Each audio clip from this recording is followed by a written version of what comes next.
योगी आदित्यनाथ मौजूद हैं कार्यक्रम में और इस दौरान वो नियुक्ति पत्र वितरण कर रहे हैं। दिया जा रहा है। रिंकू सिंह जी के लिए भी तालियां बजाएं। आप सब अपरिहार्य कारणों से नहीं आ सके और अब समय है लक्ष्मण और रानी लक्ष्मीबाई पुरस्कारों को दिए जाने का। सबसे पहले हॉकी में लक्ष्मण पुरस्कार उत्तम सिंह, हीरो एशिया कप 2022 के ब्रॉन्ज मेडलिस्ट उत्तम सिंह।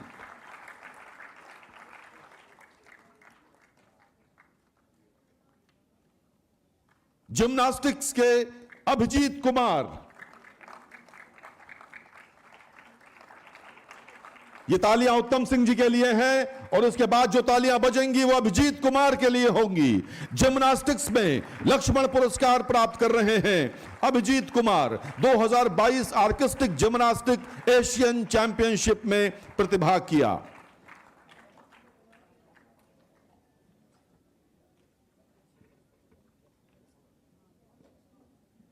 जॉन्टी कुमार, कुश्ती में लक्ष्मण पुरस्कार, एशियन कुश्ती चैंपियनशिप 2025 में प्रतिभाग किया। जॉन्टी कुमार सुडौल शरीर के स्वामी जॉन्टी कुमार को देखकर लग रहा है भारत का भविष्य उज्जवल है। सुश्री प्राची, एथलेटिक्स रानी लक्ष्मीबाई पुरस्कार, 19वें एशियन गेम्स में सिल्वर मेडलिस्ट प्राची जी मंच पर हैं, रानी लक्ष्मीबाई पुरस्कार प्राप्त कर रही हैं। सुश्री तान्या चौधरी, एथलेटिक्स रानी लक्ष्मीबाई पुरस्कार, 19th एशियन गेम्स में पार्टिसिपेंट।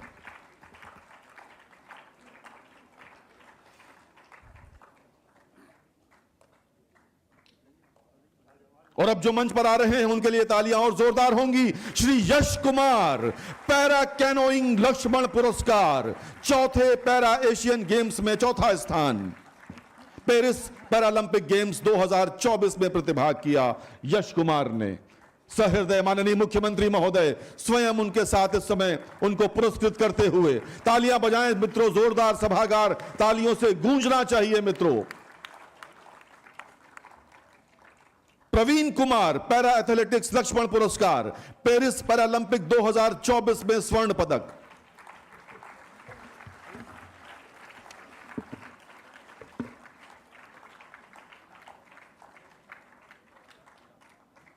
सुश्री प्रगति केसरवानी, पैरा टेबल टेनिस रानी लक्ष्मीबाई पुरस्कार।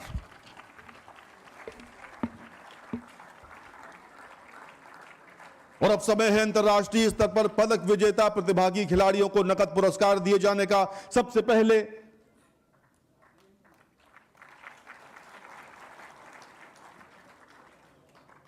मैं आवाज दे रहा हूं श्री विनय को, para power lifting world para power lifting championship Gorakhpur से आते हैं, 40 लाख रुपए का नकद पुरस्कार। World para power lifting championship Egypt में गोल्ड मेडल प्राप्त किया इन्होंने। Vikrant Baliyan, Meerut wushu 10th Asian wushu championship China में सिल्वर मेडल, 15 लाख रुपए। सागर दांगी, बागपत के शूटिंग के लिए वर्ल्ड चैंपियनशिप इजिप्ट में भाग लिया, 15 लाख रुपए का पुरस्कार। दीपक कुमार, गाजियाबाद पर्वतारोही, 8,848 मीटर चोटी पर चढ़ाई की, 15 लाख रुपए। Tanushree Pandey, soft tennis 9th Asian soft tennis championship Korea में भाग लिया, 14 लाख रुपए का पुरस्कार। राजकुमार पाल, गाजीपुर हॉकी के खिलाड़ी, 10 लाख रुपए का नकद पुरस्कार प्राप्त कर रहे हैं। आगरा के Yash Kumar, para canoeing 2025 ICF para canoeing world cup Poland, 10 lakh रुपए का पुरस्कार यश कुमार के हाथ। अभय सिंह, वाराणसी के कयाकिंग एंड कैनोइंग, 5 लाख रुपए का पुरस्कार।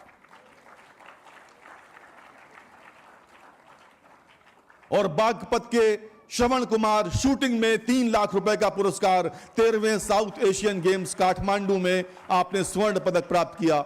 बहुत बहुत धन्यवाद माननीय मुख्यमंत्री महोदय। मैं अनुरोध करूंगा मुख्यमंत्री महोदय से कृपया बटन दबाकर एकलव्य क्रीड़ा कोष से खिलाड़ियों को आर्थिक सहायता प्रदान करने की कृपा करें। बटन दब गया है मित्रों।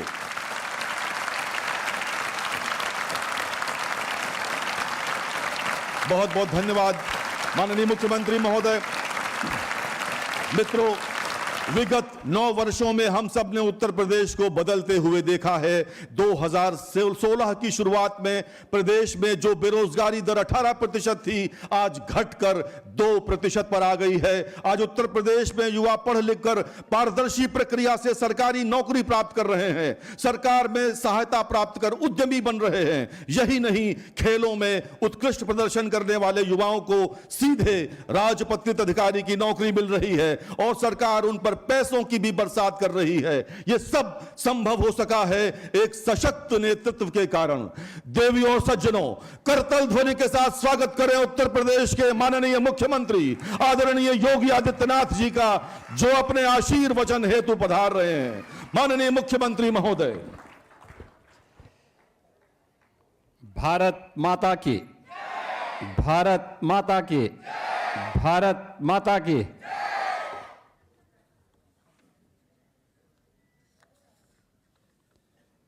उत्तर प्रदेश के अंतर्राष्ट्रीय पदक विजेता खिलाड़ियों के सम्मान के लिए आयोजित आज के समारोह में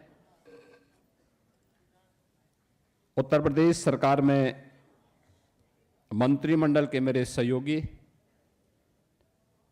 खेल और युवा कल्याण विभाग के मंत्री श्री गिरीश चंद्र यादव जी, लखनऊ की महापौर श्रीमती सुषमा खड़गवाल जी,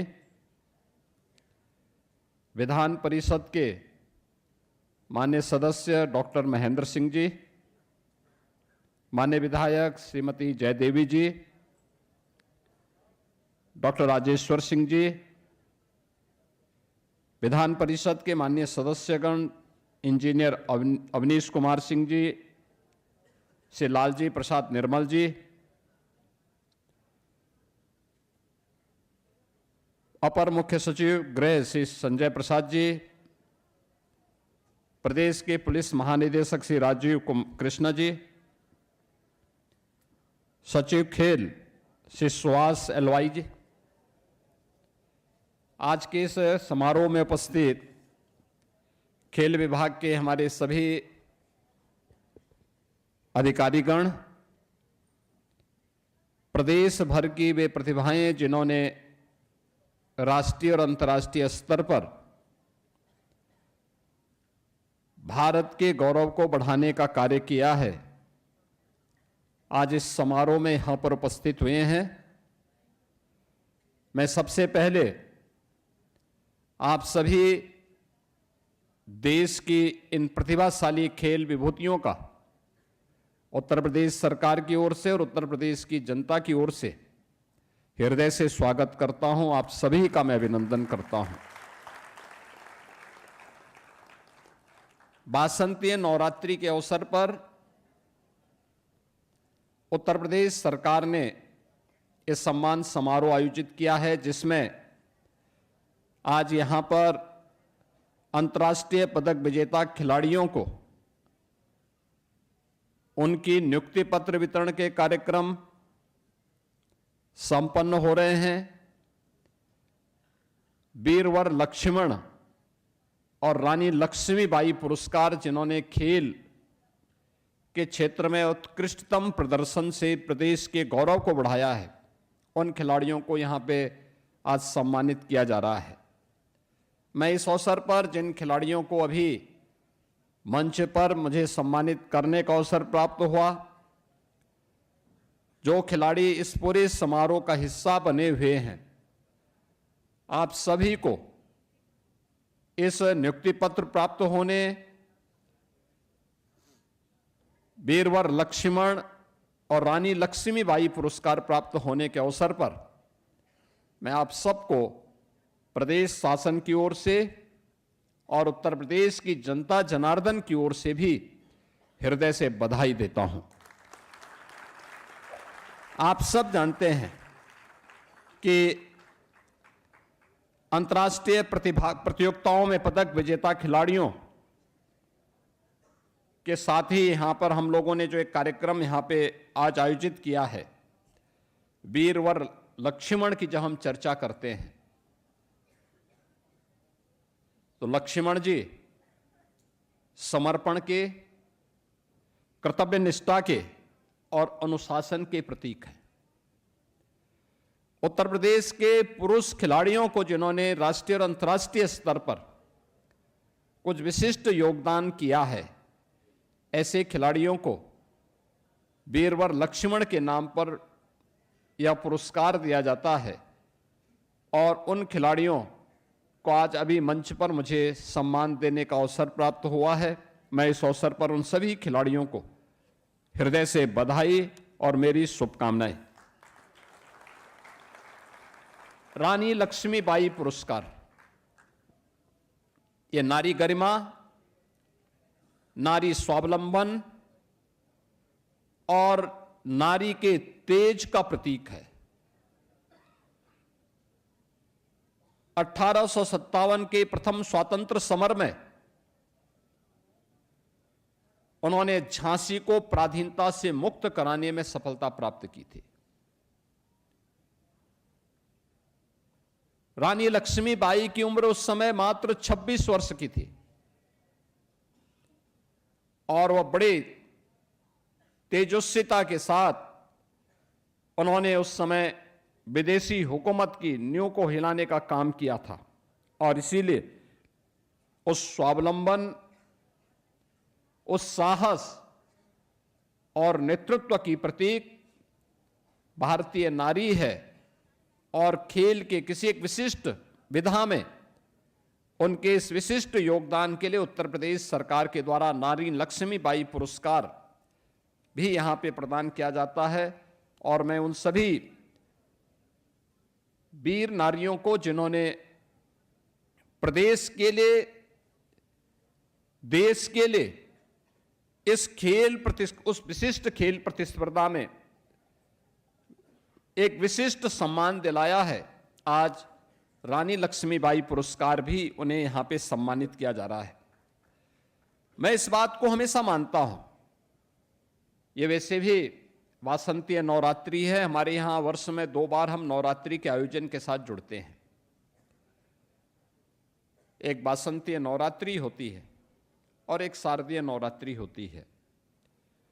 ये दोनों मातृशक्ति के प्रति भारत की सनातन परंपरा के समर्पण और श्रद्धा के प्रतीक पर्व हैं।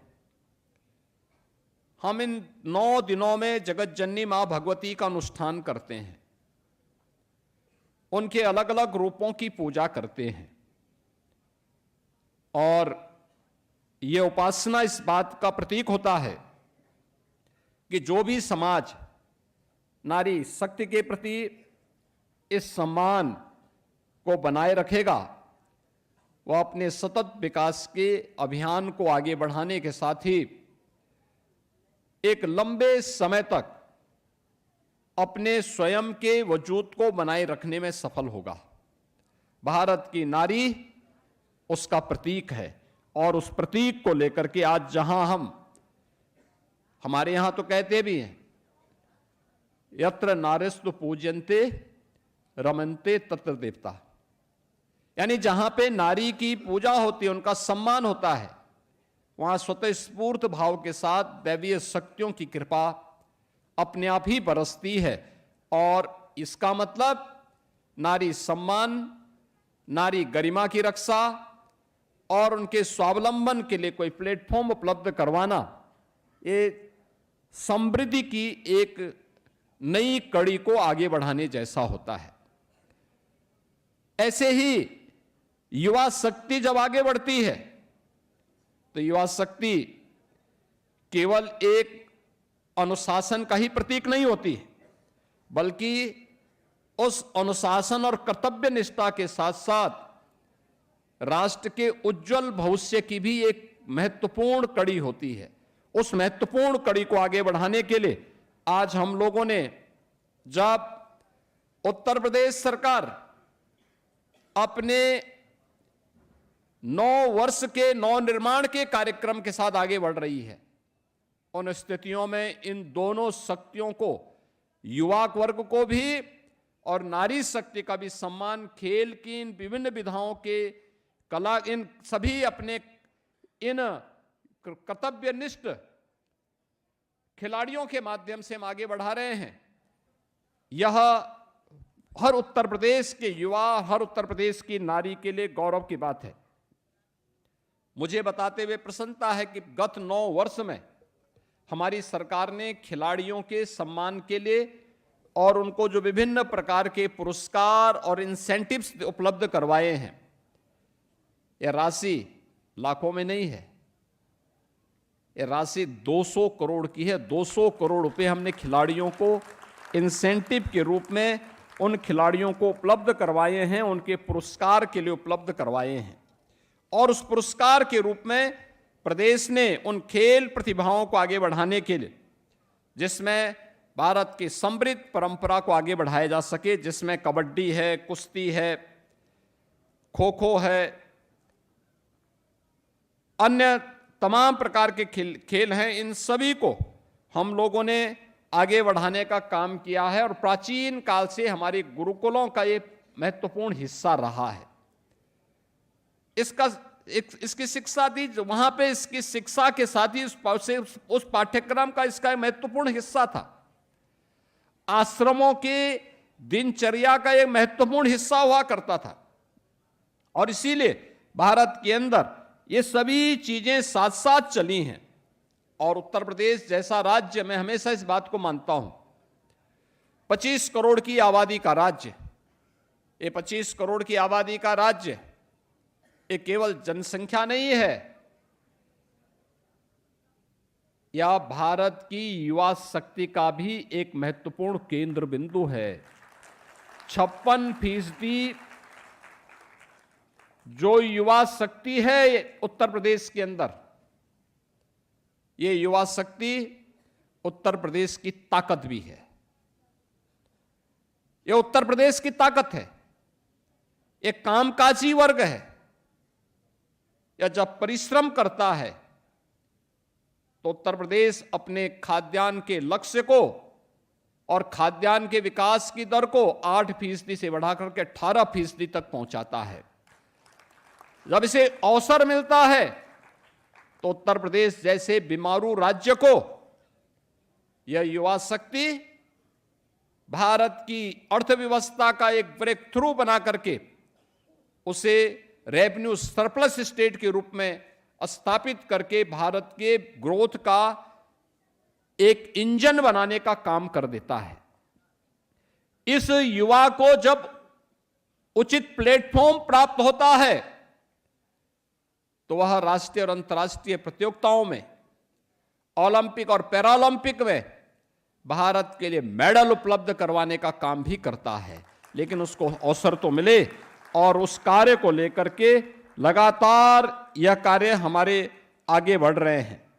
आज मुझे इस बारे में बताते हुए प्रसन्नता की अनुभूति हो रही है कि भारत ने प्राचीन काल से जिन खेलों को आगे बढ़ाने का काम किया है, उस दिशा से आज प्रदेश सरकार ने आदरणीय प्रधानमंत्री जी के उन सभी अभियानों को अंगीकार करते हुए, याद करिए 2014 में देश के प्रधानमंत्री पद की शपथ लेने के उपरांत प्रधानमंत्री जी ने देश के अंदर एक नई खेल संस्कृति को बढ़ावा दिया।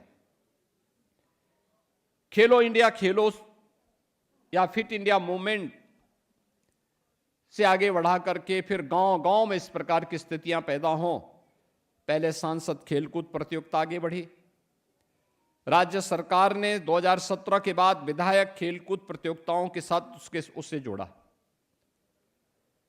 फिर यही कार्यक्रम आगे बढ़े। आज हर गांव में खेलो इंडिया, हर ब्लॉक स्तर पर खेलो इंडिया के केंद्र स्थापित हो रहे हैं। राज्य सरकार ने ग्रामीण लीग की खेल की नई परंपरा को आगे बढ़ाया। परिणाम है जो यहां पे सुश्री सिमरन कह रही थी कि गांवों में खेल के मैदान आज दिखाई देते हैं। ये खेल के मैदान ये किसी उम्र के लिए नहीं, हर उम्र का व्यक्ति वहां जाकर के मॉर्निंग वॉक कर सकता है, सामान्य रूप से वहां खेलकूद की गतिविधियों का हिस्सा बन सकता है, उसके माध्यम से देख करके भी मनोरंजन भी कर सकता है और उन प्रतियोगिताओं के माध्यम से आगे बढ़ाने का कार्य करते हुए अपनी युवा पीढ़ी को अनुशासित और कर्तव्यनिष्ठ बना करके भारत के विकास में अपना योगदान दे सकता है। हर गांव में खेल का मैदान हो। आज गांव पंचायत के लिए जो धनराशि हम उपलब्ध करवाते हैं, उसके जो प्रायोरिटी तय होते हैं, उनमें खेल का मैदान और ओपन जिम का निर्माण भी उनके लिए तय होता है कि आपके गांव में नहीं है तो ये आपको बनाना पड़ेगा। बजट में हम लोगों ने व्यवस्था की कि बजट में हर विकास खंड स्तर पर एक मिनी स्टेडियम का निर्माण होना चाहिए। हमने विधायकों से भी कहा है, सांसदों से भी कहा है, अपनी निधि का उपयोग वहां पे खेल और खेल से संबंधित इंफ्रास्ट्रक्चर के डेवलपमेंट में आप भी योगदान दे सकते हैं। जैसे मैंने अपनी विधायक निधि का पैसा गोरखपुर में एक स्पोर्ट्स स्टेडियम के निर्माण के लिए दिया, इंडोर गेम के लिए भी वहां पर मैंने स्टेडियम बनाने के लिए पैसा उपलब्ध करवाया। और मैं जाता हूं, देखता हूं वहां पे कि वहां पे नौजवान बच्चे खेलते रहते हैं, हर समय वहां पे कुछ ना कुछ एक्टिविटीज चलती रहती है। आखिर वो नहीं होता तो ये बच्चे कहां घूमते, क्या करते? अपना समय या तो स्मार्टफोन पे खर्च करते या फिर सड़कों पे घूम रहे होते। आज वे उस स्पोर्ट्स स्टेडियम के अंदर जाकर के अलग अलग खेल की गतिविधियों के साथ जुड़े हुए होते हैं। एक रचनात्मकता को आगे बढ़ाने का कार्य और जनपद स्तर पर एक अच्छा स्टेडियम का निर्माण हो, सरकार ने इस दिशा में आगे बढ़ने का काम किया। आज आप देख रहे होंगे उत्तर प्रदेश में मेरठ में स्पोर्ट्स यूनिवर्सिटी का निर्माण हो चुका है। अभी 1 महीने के बाद, यानी हम लोग मई जून में उसका लोकार्पण करेंगे। हमने गत वर्ष उसमें पाठ्यक्रम प्रारंभ कर दिए थे। अब हमने तय किया है कि हर कमिश्नरी स्तर पर एक स्पोर्ट्स कॉलेज का निर्माण करेंगे और स्पोर्ट्स कॉलेज को एक सेंटर ऑफ एक्सीलेंस के रूप में डेवलप करेंगे किसी एक खेल के लिए। किसी एक खेल के लिए वहां पर उसको सेंटर ऑफ एक्सीलेंस के लिए अभी से वह कार्रवाई हमारी प्रारंभ होगी, जिससे अभी से हम तराश सकेंगे 2030 का कॉमनवेल्थ गेम्स। जब कॉमनवेल्थ गेम्स अपने 100वें संस्करण, शताब्दी संस्करण में आयोजन अहमदाबाद में कर रहा होगा, तब उत्तर प्रदेश का खिलाड़ी देश को लीड कर रहा होगा। ये स्पोर्ट्स कॉलेज और सेंटर ऑफ एक्सीलेंस कुछ बेहतरीन प्रदर्शन कर रहे होंगे। हमारा स्पोर्ट्स यूनिवर्सिटी और स्पोर्ट्स कॉलेजेस और ये सेंटर ऑफ एक्सीलेंस 2036 के भारत की ओलंपिक की दावेदारी के साथ जुड़ करके भारत में ओलंपिक होने पर हम भारत के लिए अधिक से अधिक मेडल ला सकेंगे। इसके लिए उत्तर प्रदेश का ये युवा भी अपना योगदान दे। और इसीलिए हम लोगों ने आज इस दिशा में कार्य प्रारंभ किया है। खिलाड़ियों के इंसेंटिव बढ़ाने का कार्य हो, उनकी सुविधाएं बढ़ाने का कार्य हो। जो खिलाड़ी पहले से ही हमारे स्पोर्ट्स कॉलेज और स्पोर्ट्स हॉस्टल में रह रहे हैं, उनके वहां पर रहने, उनके लॉजिंग फूडिंग की सुविधा को बढ़ाने, उसको बेहतर करने की दिशा में भी सरकार ने अच्छा कार्य किया है। और इसीलिए आज मैं इस बात को कहूंगा कि हर एक मेडल के पीछे उसकी अपनी एक कहानी होती है। वह कहानी केवल उसके भाग्य की नहीं होती है, उसके पीछे एक संघर्ष होता है, उसके पीछे एक अनुशासन होता है और उसके पीछे कभी हार न मानने का एक दृढ़ संकल्प भी होता है।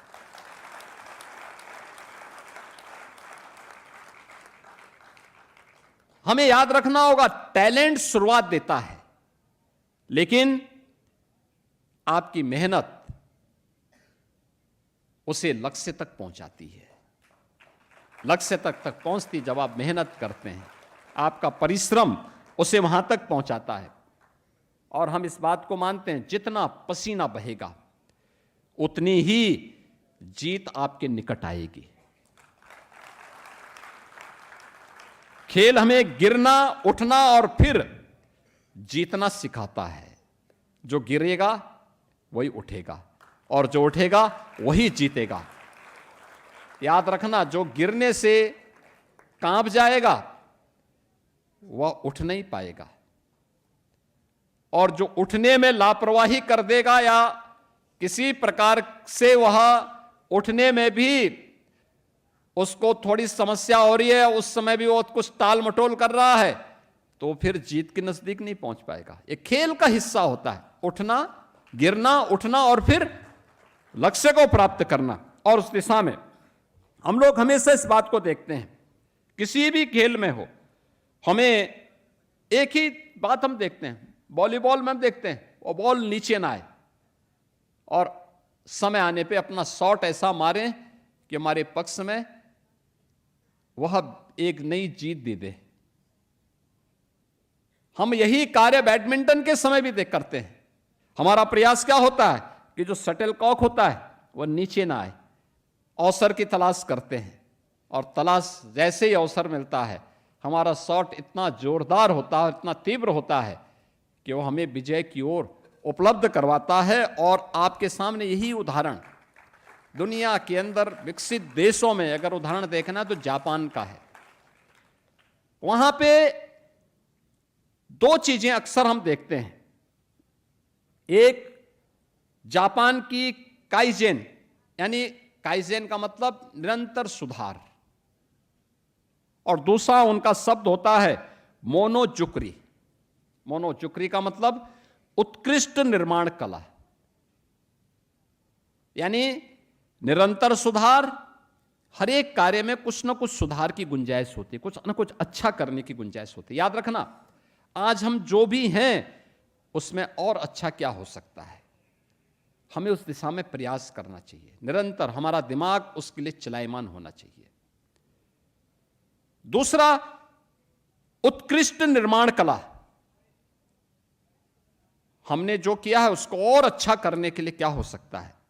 यह जो काइजेन और मोनोजुक्री दो शब्द हैं, ये शब्द नहीं, ये जीवन की अवधारणा है, जो जीवन को हमें उस लक्ष्य तक पहुंचाने में, जो जीवन के बारे में हम सब की सोच होती है, उस सोच को प्राप्त करने की एक नई कार्यशैली का हिस्सा होता है।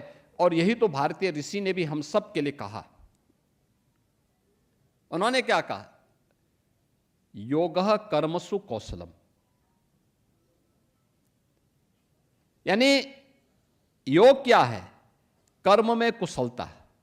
आपके द्वारा किए जाने वाली हर कार्य में कुछ न कुछ कुशलता ही वह योग है, और वह योग ही आपके संजोग को आगे बढ़ाने में मदद करेगी। और इसलिए हम सबको निरंतर अपने हर एक खेल की गतिविधि में सुधार करना और सुधार करने के लिए प्रयास करना, और कहां पे हमारी चूक हुई है और कहां पे हमने अच्छा किया है, इनके बीच में संतुलन बनाते हुए इसको और बेहतरीन करने की दिशा में जो भी हमारे द्वारा प्रयास होता है, वह हमारे खेल को और उत्कृष्टता की नई ऊंचाई तक पहुंचाने में योगदान देता था। और आज जब हम यहां पर बैठे हुए हैं तो मुझे यह बोलने में कोई संकोच नहीं। एक समय था, खिलाड़ी में प्रतिभा थी लेकिन प्लेटफॉर्म नहीं था, न खेल के मैदान थे। खेल के मैदानों पर भूमाफियों ने कब्जा कर लिया था। सरकार का बजट का पैसा ये भ्रष्टाचार की भेड़ चढ़ता था।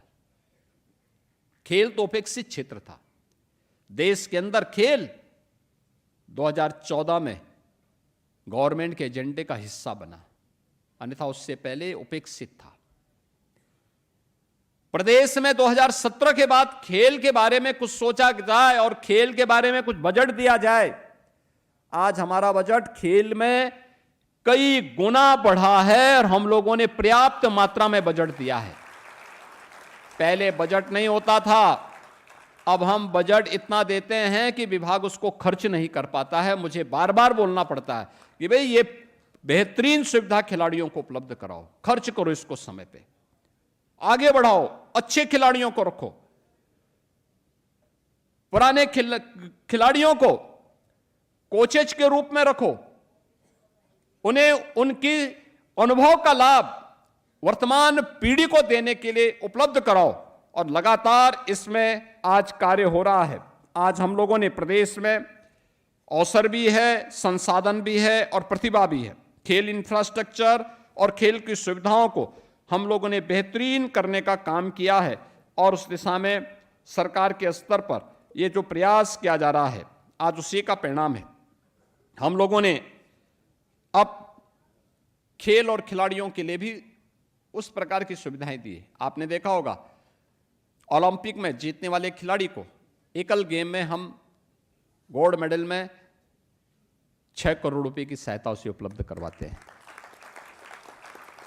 सिल्वर में 4 करोड़ की राशि उपलब्ध करवाते हैं और ब्रॉन्ज में 2 करोड़ की राशि राज्य सरकार अपने स्तर पर उसे उपलब्ध करवाने का काम करती है।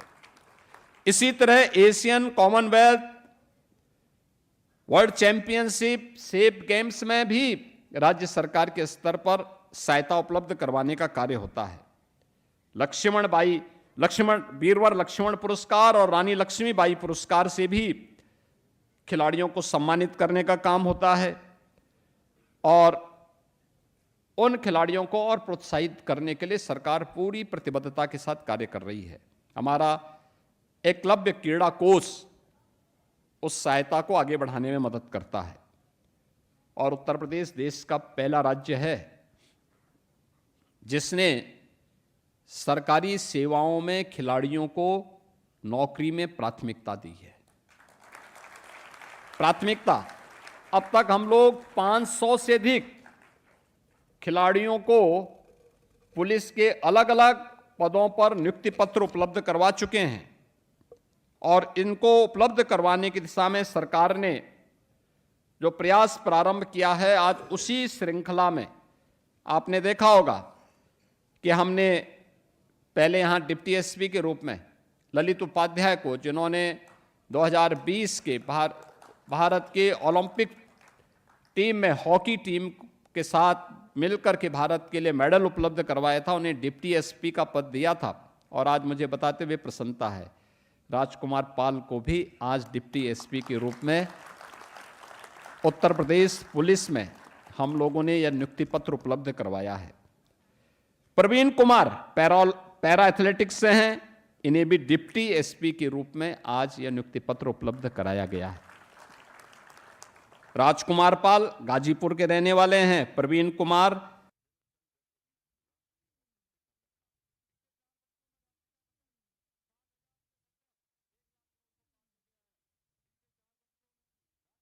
तो सीएम योगी आदित्यनाथ को आप सुन रहे थे, जो कि लखनऊ में कार्यक्रम में पहुंचे और खिलाड़ियों को नियुक्ति पत्र वितरित करते हुए नजर आए। इसी के साथ उन्होंने वहां पर मौजूद लोगों को, वहां पर मौजूद खिलाड़ियों को अपना संबोधन भी दिया। वीडियो के रूप में, ब्लॉक डेवलपमेंट ऑफिसर के रूप में इन्हें नियुक्ति पत्र उपलब्ध करवाया गया है। रिंकू सिंह, वे एशियन गेम्स में इनके लिए, इन्हें क्रिकेट में इन्हें क्षेत्रीय क्रीड़ाधिकारी के रूप में नियुक्ति पत्र इनके लिए रखा गया। वो पहले से ही किसी कैंप का हिस्सा हैं, इसलिए वहां गए हैं, लेकिन ये सभी कार्यक्रम आज ये इन खिलाड़ियों को और भी अपने तमाम खिलाड़ियों को ये नियुक्ति पत्र यहां उपलब्ध करवाए गए हैं। आज यहां पर हमने वीरवर लक्ष्मण और रानी लक्ष्मीबाई पुरस्कार भी यहां पे उपलब्ध किया है। हॉकी के लिए उत्तम सिंह को, जिम्नास्टिक के लिए अभिजीत कुमार को, कुश्ती के लिए श्री जोंटी कुमार को। रानी लक्ष्मीबाई पुरस्कार में सुश्री प्राची सहारनपुर से एथलेटिक्स के लिए, सुश्री तान्या चौधरी बागपत से एथलेटिक्स के लिए और पैरालंपिक में लक्ष्मण पुरस्कार में यश कुमार को आगरा से, पैरा कैनोइंग में प्रवीण कुमार को गौतम बुद्ध नगर से पैरा एथलेटिक्स में और रानी लक्ष्मीबाई पुरस्कार में सुश्री प्रगति केसरवानी को पैरा टेबल टेनिस लखनऊ से, इन्हें ये पुरस्कार की राशि आज उपलब्ध करवाई जा रही है। आज मैं इसके बारे में जरूर कहूंगा कि वीरवर लक्ष्मण और रानी लक्ष्मीबाई पुरस्कार की राशि को अब बढ़ाने का समय आ गया है। हमारा प्रयास होना चाहिए कि अगले वर्ष से जब ये राशि बढ़े, अब इसमें 3,11,000 की बजाय अगले वर्ष से इसको 10-10 लाख कर देने की आवश्यकता है। और विभाग इसका प्रस्ताव बनवा करके भेजें, जिससे इन खिलाड़ियों को हम आगे इसी प्रकार से सम्मानित करके आगे बढ़ा सकें। आज यहां पर विभिन्न अंतर्राष्ट्रीय स्तर के पदक विजेताओं में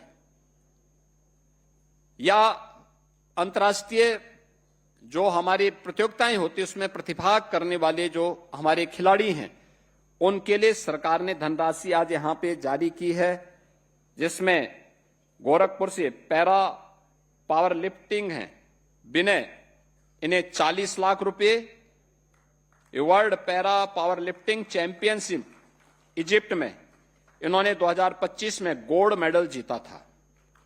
विक्रांत बालियान वुसु में ये 10वीं एशियन वुसु चैंपियनशिप चीन में इन्हें प्रतिभाग करने के लिए इन्हें वहां पे सिल्वर मेडल मिला था, इन्हें 15 लाख रुपए, इन्हें 40 लाख रुपए।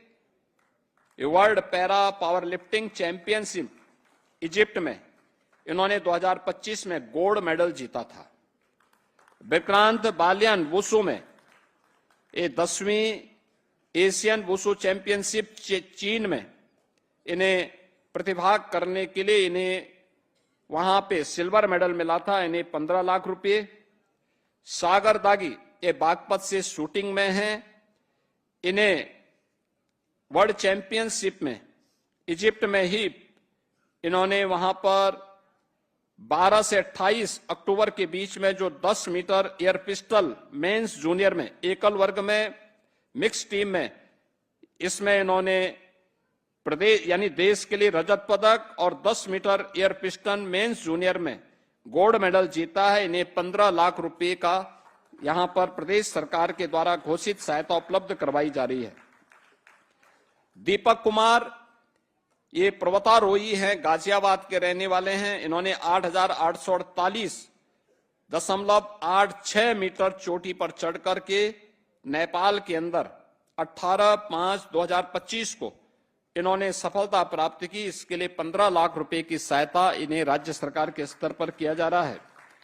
सुश्री तनु श्री पांडे ये लखनऊ की खिलाड़ी हैं, सॉफ्ट टेनिस में इन्होंने प्रतिभाग किया था और इन्हें ये राशि यहां पर उत्तर प्रदेश सरकार ने इन्हें कांस्य पदक जीतने पर और 4वीं world junior soft tennis championship China में इन्होंने रजत पदक जीता है, इसके लिए भी इन्हें सम्मानित किया गया है। इसी प्रकार से राजकुमार पाल को हॉकी में स्वर्ण पदक प्राप्त होने और उसमें प्रतिभाग करने के लिए यह राशि उपलब्ध करवाई गई है। यश कुमार पैरा केनोई के इन्हें पैरा केनोई वर्ल्ड कप पोलैंड में इन्हें ब्रॉन्ज मेडल प्राप्त करने पर इन्हें सहायता उपलब्ध करवाई गई है। और भी हमारे तमाम ऐसे खिलाड़ी हैं जिन्हें आज ये राशि, अभय सिंह ये वाराणसी के हैं, इन्हें और श्रवण कुमार ये बागपत के हैं। इन सभी खिलाड़ियों को और जो अन्य खिलाड़ी जिनका मैं नाम नहीं बोल पा रहा हूं, लंबी सूची है, उन्हें उनके अकाउंट में सभी धनराशि अभी यहां पे हमने डीबीटी के माध्यम से उनके अकाउंट में भी वो देने का काम किया है। मैं इस अवसर पर इन सभी खिलाड़ियों को हृदय से बधाई देता हूं और शुभकामनाएं देता हूं। बहनों और भाइयों, आज उत्तर प्रदेश के अंदर एक बेहतरीन अवसर आया है। आज आप देखते होंगे देश के अंदर चौका और छक्का कहीं भी लगे, लेकिन वो बैट और बल्ला कहीं बनता है, उत्तर प्रदेश के अंदर मेरठ में बनता है। यानी ये प्लेटफॉर्म भी उत्तर प्रदेश ने दिया है। आपने देखा होगा जिले को और राज्य को इससे लोकल और ग्लोबल पहचान प्राप्त हो रही है और उस पहचान को आगे बढ़ाने के लिए हम लोगों ने लगातार कार्य को आगे बढ़ाया है। और मैं इस अवसर पर आप सबसे कहूंगा कि उत्तर प्रदेश ने जो कार्य किया है उस अभियान को और मजबूती के साथ हमें आगे बढ़ाने में अपना योगदान देना है।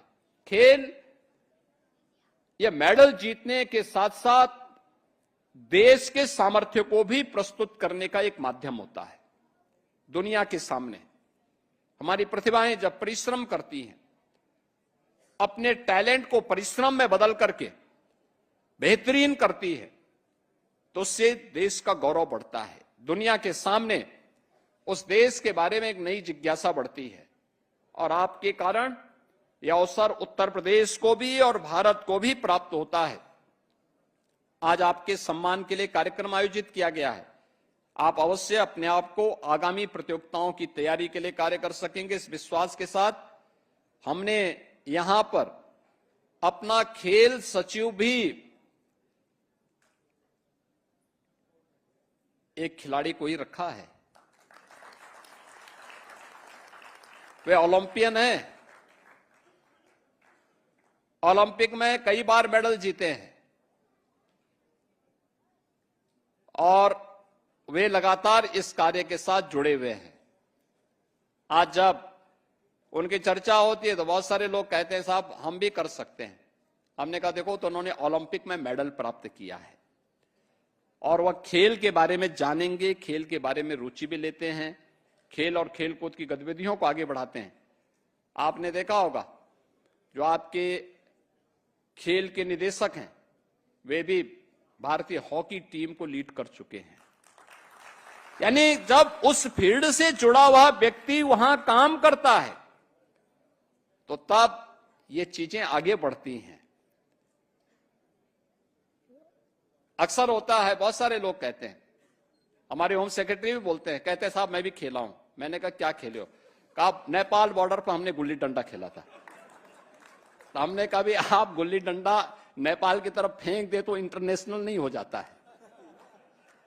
इंटरनेशनल खिलाड़ी जब किसी इंटरनेशनल प्रतियोगिता का पार्ट बनता है तब इंटरनेशनल होता है और मेडल जीतता है उसके लिए।